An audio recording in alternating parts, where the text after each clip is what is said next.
இந்த நிகழ்வு கொழும்பு தமிழ் சங்கத்தின் வினோதன் மண்டபத்தில் நேற்று மாலை நடைபெற்றது. இலங்கையில் சிரேஷ்ட ஊடகவியலாளரும் அரசியல் ஆய்வாளருமான DPS ஜெயராஜ் ஆங்கில மொழியில் எழுதிய கட்டுரைகளை இலங்கையின் அரசியல் அதிகாரத்தின் வர்க்க மாற்றம் எனும் நூலாக சிரேஷ்ட ஊடகவியலாளர் வீரகத்தி தனபால சிங்கம் தமிழாக்கம் செய்துள்ளார். இந்த நூலின் வெளியீட்டுரையை சிரேஷ்ட ஊடகவியலாளர் அனந்த் பாலகிருஷ்ணன் நிகழ்த்தியதுடன் கொழும்பு பல்கலைக்கழக சட்டப்பீட விரிவுரையாளர் பேராசிரியர் அருணானந்தம் சர்வேஸ்வரன், சட்டத்தரணி ஸ்வஸ்திகா அருணலிங்கம் ஆகியோர் இதன்போது சிறப்புரையாற்றியிருந்தனர்.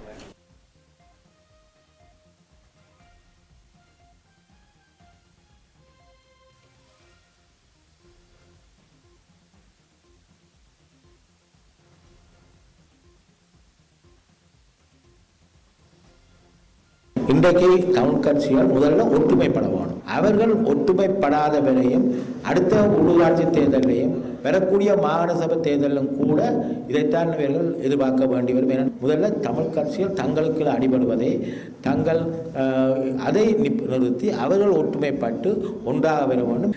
ஆகவே எங்களை பொறுத்தவரை கட்சிகள் போதும், ஆனால் இதுக்கு மேலே கட்சிகள் வேணும், இருக்கிற கட்சிகள் குறைய வேணும், ஒற்றுமைப்பட வேணும். அந்த ஒற்றுமை இல்லாத வரையும் தென்னிலங்கை கட்சிகள் வடக்கு கிழக்கில் வெற்றி பெற்றுவதும் தமிழ் தேசியம் என்பது படிப்படியாக சேர்ந்து போவதும் நாங்கள் எங்களுடைய பேரம் பேசும் சக்தியை படிப்படியாக இழப்பது என்பதும் தவிர்க்க முடியாத ஒன்றாக விடும். எந்த ஒரு NPP அரசியல்வாதிகளையும் எடுத்தாலும் மக்கள் கூறுவார்கள், இவர்கள் கரப்ஷன் ஊழல் விஷயம் குறைந்து கொண்டு போகிறோம். அது நல்ல விஷயம். ஊழல் விஷயம் இல்லாமல் போனால் அது நல்ல விஷயம்.